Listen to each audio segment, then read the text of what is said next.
సర్వాధ్యక్షులైన మా గురువు గారికి పాదవందనము, అలాగే అమ్మగారికి పాదవందనము, సోమన్నకు మరియు మహమ్మద్ అన్నకు కూడా మన గౌరవ నమస్కారములు. మన సోదరులను కూడా ఆ గౌరవ నమస్కారం చెప్తూ, ఇప్పటి వరకు మహమ్మద్ అన్న గారు చాలా విషయాలు చెప్తున్నారు. మూఢత్వం గురించి, దేవుడు అనే గొప్పది గురించి, తల్లిదండ్రుల గురువు ఏమనే దాని గురించి కూడా మన బోధకాన్ని పొందినక్కడ ఒక బాధ్యత అని తెలుసుకొని శిష్యుడై ఉన్నప్పుడు అహంకారంగా ఇతరులను భుజిస్తూ అవిస్తూ నడుచుకుంటూ అది కాదు. పెద్దలు ఆశ్రమం స్థాపించారా, అధికారాలు ఎందుకు ఇస్తున్నారంటే ఈ బోధని క్రమంగా ముందుకు నడుపుతూ ఈ సాంప్రదాయాన్ని ముందుకు నేర్పిస్తూ ప్రబోధకు మరియు గురుసేవకు సంసిద్ధులైగా బాధ్యత వహించాలని వాళ్ళకి అధికారులు ఇస్తున్నాము. కానీ అంతకు మించి ఏమి డబ్బు గురించి ఏమి ఇది గురించి అది గురించి ఆశించి కాదు. ఈ ప్రబోధని గురు కీర్తిని ఈ పరంపరని ముందుకు సాగిస్తూ ఇతరులకును మన ప్రబోధ గురించి తెలుపుతూ బాధ్యతకు వహించి సేవ చేయాలని అప్పుడు చెప్తున్నాను. అలాగే ఇప్పటి వరకు అందరూ మంచి చక్కగా ప్రబోధ చెప్పినారు. తాను ఒక గురుగీతలో ఒక శ్లోకం చెప్తాను. సద్ధర్మ శాసకో నిత్యం సదాచార నియుత సాంప్రదాయ కృపాపూర్ణ విరాగే గురు ముచ్చటి అని కసి, ఇది గురుగీతలో ఒక శ్లోకము. శిష్యుడు గురువుడు కానీ గురువు ఎలాంటి వాడంటే ఏం చెప్తున్నంటే మంచి ధర్మం పాటిస్తూ మంచి నడివడుతును నడుస్తూ సుసంస్కృతి వ్యక్తిగా తయారు చేస్తూ మళ్ళీ సాంప్రదాయ పద్ధతిను తెలుపుతూ స్వగురువుని సేవిస్తూ గురువాక్యముగా మన జనమన ప్రాంతికి ఈ సంసార బాధ నుంచి తొలగించేవాడే గురువు అని కాసి కూడా ఈ శ్లోకం ఒక అర్థం. మంచి నడవడికగా గురువులు శిష్యుల్ని సరిదిద్దాలి. శిష్యుడైనప్పుడు కొన్ని తప్పులు చేస్తుంటారు, అది కాదు. మంచి ప్రవర్తనలో వాళ్ళు ఉండాలని వాళ్ళకి సరైన మార్గం చెప్తూ వాళ్ళకి ప్రబోధ గురించి మంచి సుసంస్కృతి వ్యక్తిగా నడవాలని వాళ్ళకి చెప్తూ ఏదేదో మాటలు మాట్లాడడం కాదు, సంసిద్ధంగా సంయుక్తంగా ఇతరులను నొప్పించకుండా తాను నొప్పించుకోకుండా నడుచుకోవాలని, మరి సాంప్రదాయిక పద్ధతిగా గురువులు కానీ శిష్యులు కానీ గురువు మాట చెప్తూ నడుస్తూ ఉండాలి. మరి యాదో కమిటీలు ఇంకొక కమిటీ ఆ కమిటీ ఇది వచ్చేది అది బాగుంది ఇది బాగుందని స్వగురువు నిడిచి ఇంకొక దాంట్లో చేరితే అది గురుద్రోహంతో సమానం అవుతుందని, మన గురు బోధకు వచ్చి గురువు అస్తమస్తంగా సంయోజన చేస్తూ ఈ సాంప్రదాయానికి వాళ్ళకి ప్రవేశపెట్టినట్లు తెలుసుకుంటూ ఈ ప్రవేశం తీసుకున్న తర్వాత గురువు ఉన్నప్పుడు గురు మార్గము గురు రహస్యాలన్నీ తెలుసుకుంటూ మన ఒక స్థితి కుదిరినక్కడ కూడా వాడు ఏదో ఒక అంతఃకరణంలో ఆశ అహంకారం అధికారంలో పెట్టుకుంటూ అక్కడ పోతే బాగుంటుందేమో ఇక్కడ పోతే బాగుంటుందేమి ఇది వస్తే బాగుంటుందేమి నాకు అది కలిగితే బాగుంటుందేమి అని గురు సాంప్రదాయకులకు పెద్దలకు గురుపీఠంకు వ్యతిరేకంగా నడుస్తూ ఇలాంటి వల్ల నడిచేవాడు ఒక స్థితి కుదిరినవాడు కాదనిపిస్తుంది నాకు. ఎందుకంటే గురుకు సంప్రదాయంకి వచ్చినావు, 30 ఏళ్ళు బోధయినాము, గురు రహస్యం తెలుసుకున్నావు, ఇంతకన్నా ముఖ్యమైన ఇంతకన్నా ఏమీ లేదని తెలుసుకున్నావు. మనం తెలుసుకున్న తర్వాత కూడా మనము ఇంకా ఆశాకాంక్షలు కోరికలు అసభ్య వర్తనాలు అసభ్య మాట్లాడుతూ ఉంటే మరి వాళ్ళకి ఏమి స్థితి కుదిరిందని గురువులు అంటారు, వాళ్ళ గురువులు కాదనిపిస్తుంది. ఇది శ్లోకము అర్థం అదే, సదాచారిగా ఉండాలంటున్నాడు. వాళ్ళు గురువు మాట ఇంటూ గురువు ద్వారా సాంప్రదాయంగా గురు స్వగురు ఏం చెప్తున్నాడో దాన్ని నడుచుకుంటూ సరే యాది తేలినా కూడా ఏమొస్తుందని రహస్యం అంతా తెలిసినక్కడ కూడా ఒక అధికారస్తులు అయినా కూడా కొంతమంది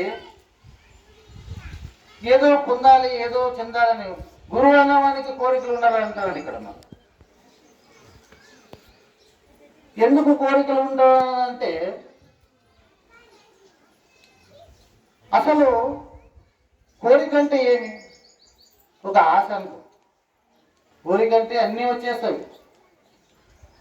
ఈ సాంప్రదాయ రహస్యం అంతా తెలుసుకుంటూ ఈ పరిపూర్ణ బోధలో ఏమని నేనంటే దేవుడు, దేవుడిని మొదలు అసలు వెలిగించాను kasi అసలు వెలిగించి దేవుడిని తెలుసుకొని, నేననే ఒక పద్ధతిని తెలుసుకొని, ఈ జననమన భ్రాంతి ఏమని తెలుసుకొని, ఈ పరిపూర్ణం అంటే ఏమని తెలుసుకొని, మళ్ళీ ఇన్ని తెలుసుకొని స్థితి కుదిరేదంటావా? మళ్ళీ అంత నాటకాలకి దొంగ పోదాలు చేసేవాళ్ళకి, మాటల్లో పరివర్తన చేసేవాళ్ళకి, వాళ్ళ మతి స్థిమితంగా లేనట్లు చేయడం, వ్యతిరేకంగా మాట్లాడడం వాళ్ళకి మళ్ళీ ఏదో గురువులా? అసలు గురువులా అనే ప్రశ్నిస్తున్నాం. ఎందుకంటే ప్రపంచంలో ఎన్నో పుడుతున్నాయి, ఎన్నో చూస్తున్నాయి. మళ్ళీ ఇంతలా ధర్మం తెలుసుకొని ఇంతలా విచారం విని ఇంతలా నడుస్తూ జ్ఞానం పొందడానికే మరి ఏం లేదు. ఎన్ని తపస్సులు చేసినా, యోగ్యాభ్యాసము చేసినా, హిమాలయాలో తపస్సు కూర్చున్నా ఏమి జననమైన భ్రాంతి పొందడానికే కానీ ఇక్కడ వచ్చి మళ్ళీ సమాజంలో వాడు జ్ఞాన వృద్ధులు కావడానికే వాడు వచ్చి ఆడ ఎన్నో మంత్రసిద్ధులు, అష్టాంగాలు, యోగాలు అన్ని తపస్సు ఎన్ని చేసినా కూడా వాడు సమాజంకి వచ్చి చెప్పాలి. మళ్ళీ గురుబోధగా జ్ఞానమే పొందాలి. ఇప్పుడు ఏం చేస్తున్నాడు ఈరోజు అంటే కూడా జ్ఞానమే పొందడానికే. తపస్సు చేస్తున్నాడంటే జ్ఞానం పొందడానికే. ఇప్పుడు హిమాలయాల్లో కూర్చున్నాడంటే జ్ఞానం పొందడానికే. వాడు సన్యాసత్వం పొంది ఏమో సాధించాలని వెళ్ళి జ్ఞానం పొందడానికే. మనం జ్ఞానం పొందే బోధ విడిచిపెట్టి ఎక్కడెక్కడో సాధారణ క్రియలు చేస్తే కూడా జ్ఞానం పొందలేరంట. ఎందుకంటే అన్నం విడిచిన మనము ఈ సత్యానికి కొంత చూసినాం. వాడు సాధన చేసి కూడా అన్నం విడిచి కూడా ఎవరు మన అనుభూతి మాణిక్యం మనిక చూసినాం. వాడి శరీరం ముసలం అవుతుంది, ముసలితనం వస్తుంది, సాగు వస్తుంది.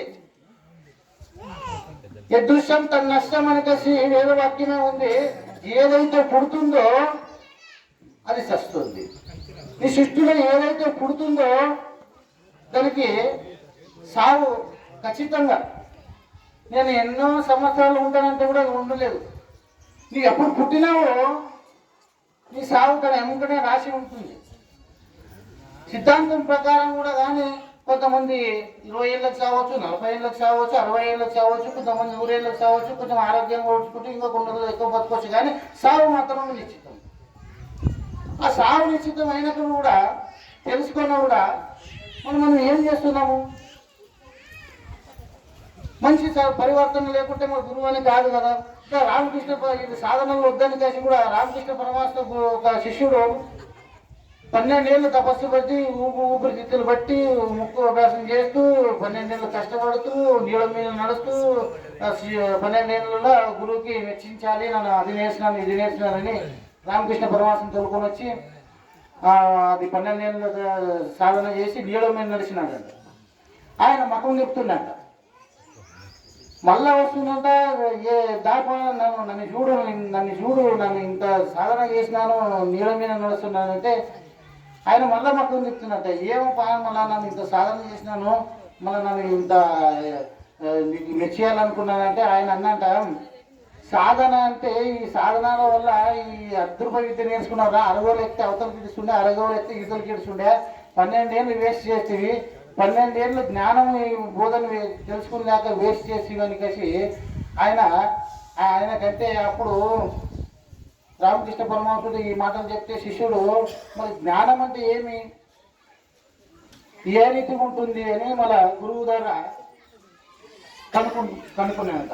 మనం ఏదైతే చేసినా ఏం చేసినా కూడా ఇక్కడ ముఖ్యమైనది జ్ఞానమే పొందడమే, వేరే ఏం లేదు. ఏం చేసినా కూడా జ్ఞానం పొందడమే. ఇది మతాలు ఎట్లా తయారంటే ఒక సన్న ఉదాహరణ చెప్తా. ఒక ముస్లిం ఆయన ఒక పెద్ద ఆయనకు గౌడ్ అనుకో, ఒక పెద్ద ఆయనకు 4 కొడుకులు 4 పెళ్ళిళ్ళు. ఆ ఇంట్లో గడంలో బియ్యము బ్యాడు ఆ గోధుమలు కడుతుంటే అక్కడ ఎలుకలు ఎక్కువ ఉంటే కాటకి పిల్లిని చేస్తుంది. పిల్లిని చాకుంటే ఆ పిల్లిని చాకుంటే అది ముద్దుగా పెంచుకుంటూ ఉన్నప్పుడు అది ఏం చేస్తుందంటే పెళ్లి కొడుకులు పెళ్లి ఇచ్చాను పెళ్లి చేసేటప్పుడు ఆ పిల్లి ఎగులాడ చూసి ఆ గూటం కొట్టిందంటే ఆ గూటం పిల్లిని కట్టేసి పెళ్లి చేసిందంట. ఆ పిల్లలు పిల్లి కట్టేసినప్పుడు చేసినా కొడుకులు చూసిందంట. అరే మా నాయన కొద్ది కాలక్రమంగా పిల్లిని కట్టేసి పెళ్లి చేసినాక కొద్ది కాలక్రమంగా ఆ ముసలాన్ని చనిపోతాడు. చనిపోయిన తర్వాత పిల్లలకి ఏమనిపిస్తుంది, అదే మా పెళ్ళి అయినప్పుడు మా నాయన పిల్లిని కట్టేసి పెళ్లి చేసిందంటే అందరూ కొడుకులు పెళ్ళిళ్ళు మనమందరు పెళ్ళిళ్ళు మండల పెళ్ళిళ్ళు పిల్లిని కట్టేసి పెళ్లి చేసిందంట. అట్లా ఏమవుతుంది మొత్తం ఇట్లా తయారయ్యాయి. ఎప్పుడు ఆ ముసలాయన ఏమో ఒక ఉద్దేశం కోసం పిల్లిని కట్టేసి పెళ్లి చేస్తే ఈ కొడుకులు చూస్తే ఈ కొడుకులు పాడలు మనమరాలు అందరూ ఒక వాళ్ళదే ఒక సాంప్రదాయం అయితే పిల్లిని కట్టేసి పెళ్లి చేసే సాంప్రదాయం. మాది ఏమంటే పిల్లిని కట్టేసి పెళ్లి చేసే సాంప్రదాయం. ఏ సాంప్రదాయం అంటే పిల్లిని కట్టేసి పెళ్లి చేస్తాం. మా పెళ్ళిలో పిల్లిని కట్టేస్తారు, ముందర తాళి కట్టిస్తారు. ఇది ఒక సాంప్రదాయం. ఇట్లా సాంప్రదాయాలని ఎవరెవరు మతంకి ఎవరేమి తోచినావో అవే సాంప్రదాయంలో కూర్చునేవి. యావో అనుకో కమిటీలు యావో సాంప్రదాయం ఎన్ని వచ్చినా కూడా అది కూడా ఒక సాంప్రదాయాలు అయిపోతుండేది. ఇక పిల్లిని కట్టేసి ఒకే సాంప్రదాయం, ఇంక కుక్కను కట్టే సాంప్రదాయం వేరే ఉండవు, కుందలు ఇంకా వేరే సాంప్రదాయాలు అన్నీ ఉంటాయి. ఇట్లా సాంప్రదాయాలన్నీ ఇట్లే పెరిగిపోతూనే ఉండే. మన గురువుని సగురువు నిలిచి సంప్రదాయం నిలిచి మన ఎన్నో సాంప్రదాయాలు పుట్టుకొస్తా ఉంటే అవిట్లో కూడా పెద్ద అవుతున్నట్టు అవిట్లో కూడా పోయేవాళ్ళే ఉండరు చెక్కి, అది కూడా మరలు చేసేవాళ్ళే ఉండరు. ఇక ఇట్లా చేసుకుంటూ ఈ ఇంకా ఇంకా విచిత్రమైన కొన్ని జనాలు ఉంటారు. ఇంకొక సన్న ఉదాహరణ చెప్తాం మళ్ళీ దీనికి టైం ఉంటే. నీలం రంగు గాడిద కథ అని కసి అవుతుంది. ఇన్నొచ్చిన వచ్చాము నాయన దగ్గర. అది ఎట్లా ఉందంటే ఒక పెద్ద రాయి ఉంటుందంట అడవిలో. ఆ అడవి పులి ఏమంటుందంట, ఈ నీలం రంగు ఎంత మంచిగా ఉంది, ఇది మంచి వర్ణంతో వెలువైన ఉంది అని కసి మాట్లాడుతుంటే గాడిద వచ్చి కసి ఏమంటే అది పసుపు రంగు అనమాట. అది పసుపు రంగు అంటే ఈ గాడిద పసుపు రంగు అంటే గాడిదకి 2-3 మాటలు చెప్పినంట. అది పసుపు కాదు నీలందే అది. ఈ పులి ఊపుకుంటుందే వాడిని కాట తాళలేక ఇంకొక నక్క దగ్గరికి పోయినంట. నక్క దగ్గర పోతే నక్క అది ఎక్కడ చెప్పదంట, హుషారు ముందే. అది లేదు అది నీలమో రంగు అది ఏమంటే అదే పడిందంట. సరే అని కసి పెద్దలు తగులుపోయంట. ఇదే న్యాయం చేసుకుంటూ రాజు అయిన పులి సింహం దగ్గరికి పోయినంట న్యాయం చేసుకోండి. గాడిది పులి. ఆ గాడిది పులి న్యాయం సింహం దగ్గర పోతే సింహం ముందర ప్రస్తావన చేసినట్ట, చూడు రాజా, నన్ను ఇది నీలం రంగు అంటున్నావు, ఈ గాడిదని ఇది పచ్చ రంగు అంటుంది, ఇది ఆడాడ మనం సంవాదం చేసుకుంటూనే వస్తేనే అందరూ ఎక్కడ న్యాయం తెంపరు, మన నీతోనికి వచ్చినాము, నీవు రాజు కదా, మనం దీనికి నచ్చి చెప్పాను. ఆ సింహం రాజు ఏమన్నట, కరెక్ట్ గాడిదే అన్నాడు. కరెక్ట్ అది పచ్చ రంగు, అది గాడిదే కరెక్ట్ అన్నాడు. ఈ పులి ఆశ్చర్యమైపు ఏమన్నట, గాడిని చెప్పి శభాషాన్ని పంపించినట్ట శివరాజు. అదే ఏమప్పా నీవు కూడా ఇట్లా న్యాయం చెప్పు, అన్యాయంగా వ్యవహరిస్తున్నావు, ఇది నీలం రంగే కదా అంటే మొదలు పులిని తిట్టినట్టు అదే గాడిది నీవు అన్నాడు. ఇంకా అది గాడిదనే గొత్తుంది, అది నీలం రంగానే గొత్తుంది, మళ్ళీ దాన్ని ఇంతమందితో న్యాయం తీసుకొని నాతో వచ్చినవరా, నీదే తప్పురా అని అంట. నీదే తప్పు ఊరుకుంటురా, అది గాడిదని గొత్తుంది, దాంతో వాదం చేసుకుంటున్నాము. అవసరమా ఉన్నది ఇన్ని వరకు తీసుకొని వచ్చినా కదా, అందుకే అది గాడిదని గొత్తుండే, అందుకే ఇచ్చిపెట్టి అందుకే సరిపోతుండే. ఇంతమందితో ఉమ్మించుకొని మళ్ళీ నాతో కూడా మిస్త్రీలు తెచ్చుకుంటే ఇది కాదు, ఇదే తప్పు అన్నట. అప్పుడు సరిపాయప్ప అన్న. అప్పుడు సింహరాజు ఏమన్నంట, సింహరాజు సరిపాయప్ప ఇది నాదే తప్పు, అది గాడిదని గొత్తుంటే కూడా నన్ను నీ దగ్గరకు వస్తేంత మూర్ఖతనం వహిస్తుంది కదా, దానికి ఈ గాడిదలు ఉంటావు కానీ అది ఎప్పటికీ మారడానికి సాధ్యం లేదు. అలాగే ఇంకా టైం ఉంటే ఇంకొకటి చెప్తా, వదిలే. ఇది రాముడి కథ చెప్తా. ఈ గురువు అంటే కూడా మనం గురువులు అంటే కూడా సింహాసనం మీద కూర్చుని కాలం మొక్కించడం అయితే కాదు, తల్లి దైవము, తల్లి తండ్రి గురు దాతాని కాసి ఏం చెప్పినారు కదా, పోలేదు పోతేనే మంచిది. తల్లి తండ్రి గురుదాత అని కలిసి ఏదైతే చెప్పుకుంటూ వస్తుంది కదా, అది సత్యమే. అయినప్పుడు కూడా మనం గురువుని ఎందుకు మనం ఆశ్రయిస్తున్నాము ఈరోజు అంటే, ఆ భగవంతుని స్వరూపము, ఆ గురుమూర్తి స్వరూపం నుంచి మనకి దారపోసినాడు.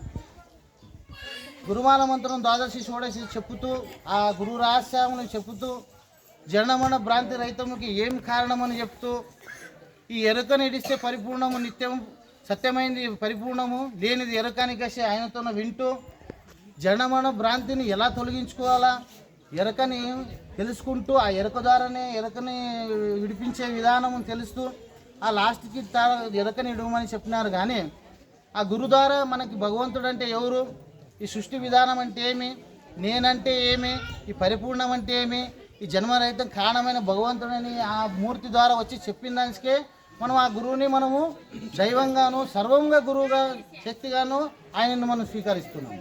ఈరోజు గురువు అంటే ఒక చీరల మీద కూర్చుని ఒక ఆశీర్వాదం చేయడము, మంచి అభ్యాసము కలిగి ఉండడము, ఆ అంతఃకరణంలో ఆ గురునిష్టగా ఉండి ఆ గురు ఆశీర్వాదం ద్వారా శిష్యులు బాగుపడతారు. లేకుంటే అహంకార పూరితులై ఏమేమో మాట్లాడుతూ ఏమేమో చేస్తే వాళ్ళ శిష్యులను పొందినా కూడా సార్థకము లేదు. ఎందుకు లేదు? అంతఃకరణంలో ఆ గురువుని పొందలేనప్పుడు ఆ గురువుని భగవంతుడు ఏమని చెప్పి ఆయనని మనం అనుష్ఠానించలేనప్పుడు, ఆ గురుమాలమతం దాసి మనం అనుకోలేనప్పుడు, మనం దుస్సంకల్పము దురభ్యాసము చెడవే చేసుకున్నప్పుడు వాడు గురువు అయి ఉండినా కూడా గురువు కాదు. సుసంస్కృతి వ్యక్తిగా ఏమి చెడ్డది కోరుకోకుండా నిర్వాసన వ్యక్తివై ఈ ఆశీర్వాదం అయితే చేస్తావో వాడికి అన్నీ కలుగుతుంది. అప్పుడు మనం గురువుని కొలుస్తాము, ఈ సాంప్రదాయానికి వస్తాము. అట్లే మళ్ళీ ఒక చిన్న ఉదాహరణ, గురువు అంటే ఒక ఆంజనేయ హనుమంతుడు లంకకు రాళ్ళు వేసి లంకకు పోయేటట్లు మన కన్యాకుమారి నుంచి లంకకు ఒక సముద్రం మీద దారి నిర్మిస్తారు. ఆ రాయి మీద రామ రామ అని రాసిండ్రు. ఏం రాసిండ్రు? రామ అని రాసిండ్రు. రామ రామని రాసిన రాయలన్నీ తేలుతుండంట. రామని రాసలేని రాయలు మునుగుతుండంట. రాముడు చూసి ఆశ్చర్యపోయి కాసి హనుమంతునికి ఆశ్చర్యచకితమై, నా పేరు మీద ఇంత బలం ఉంది అని రాముడు అడిగిందంట. నా రాముని మీద అంత బలం ఉంది అనికేసి ఆంజనేయ చెప్తాడంట. ఆహా, అట్లా నాయనకేసి రాముడే పోయి ఒక రాయేసినంట, మునిగనంట.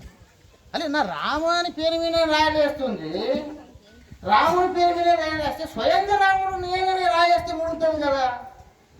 అనుమానం వచ్చింది, మళ్ళీ ఒక రాయేసినాడు, మళ్ళీ మునిగింది. నా నామం మీద అంత భక్తి ఉంది, బలం ఉంది, రాయలేస్తుంది, నాకు స్వయం రాముడు నేనేస్తే మునుగుతుంది కదా అని హనుమంతునికి అనుమానం వచ్చి, ఏమనుమంతుడా మళ్ళీ ఇట్లా నీవేమో రామని రామిన రాసి అది లేస్తుంది, నా రాముడి స్వయం నేనే కదా, నేనేస్తే ముడుగుతుంది అంటే హనుమంతుడు అంటాడంట, నా రాముని మీద శక్తి ఉంది, నీతోన కాదయ్యా, నా నామం మీద శక్తి ఉంది. ఏదైతే నమ్ముతామో ఏదైతే కొలుస్తామో అతనికి శక్తి మననే ఇస్తుంది. ఆ రాముడు నేను గురువని కలిసి నేనేస్తే అది మునుగుతుంది. ఆ గురునామస్థలంలో ఆ గురువు అనే పదార్థము, గురువు అనే స్థానము, గురువు అనేది పెద్దది, నేను కాదు ఇక్కడ అని ఆ రామునికి శిష్యుడు మన గురువు ఏమనేది తెలిపినప్పుడు అప్పుడు రాముడు అంటున్నాడు, ఆహా, ఆ నామముకి అంత పెద్ద పేరుందంటే ఆ నామం, ఆ శక్తి, ఆ గురువు అనేది తన అర్థం తెలుసుకొని అప్పుడు ఆ గురువు ఏమై ఆంజనేయుని ద్వారా తెలుసుకుంటాడో, అహంకార పూరితమైన రాముడు కాదు, అహంకారం లేని నామమే ఆత్మధైర్యము, ఆత్మరామము, ఆత్మరాముడు అనికేసి తెలుస్తుండ్రు. అట్లే మన గురు బోధ ఇప్పుడు ఇంకా నేను ఎన్నో ఉదాహరణలు ఎన్నో చెప్పాలనుకుంటున్నాను, కానీ సమయ కేటాయం వల్ల సరే ఇంకా ముందర చెప్పే సమయం దగ్గర ఉంది, చెప్పుదాము. అట్లే ఈ నిజ గురు సాంప్రదాయంకు గురుభక్తులందరికీ నిష్టగా నడుస్తూ, సుసంస్కృతిగా వ్యక్తి నడుస్తూ, మంచి మాటల ద్వారా, మంచి నడక ద్వారా ఆ గురు కీర్తిని పొందుతూ ఈ జనమరణ భ్రాంతి రహితం చేసుకున్నారు. జనమరణ రహితం కాదు. ఈ జనమరణం అంటే కష్ట సుఖములు, నాకు తిండి లేదు, నాకు బోరు లేదు, అది లేదు, ఇది లేదు కాదు. ఈ కష్ట సుఖములు అంటే, ఈ జనమరణ దుఃఖములు అంటే, బాధలు అంటే ఈ జనమరణం ఈ వచ్చేదానికే పెద్దలు భయపడారు, కానీ సావడానికి పెద్దలు భయపడలేరని కలిసి ఆయన అంటుండే. అట్లా ఈ జనమరణ భ్రాంతి ఉన్నప్పుడే రహితం చేసుకొని ఆ సుసంస్కృతి జీవనం ఆనందంగా సాగిస్తూ ఆ గురునామ స్మరణకు ముందుకు నడుపుకో ఇలాగే ఉండాలని కోరుతూ సద్గురు మహారాజు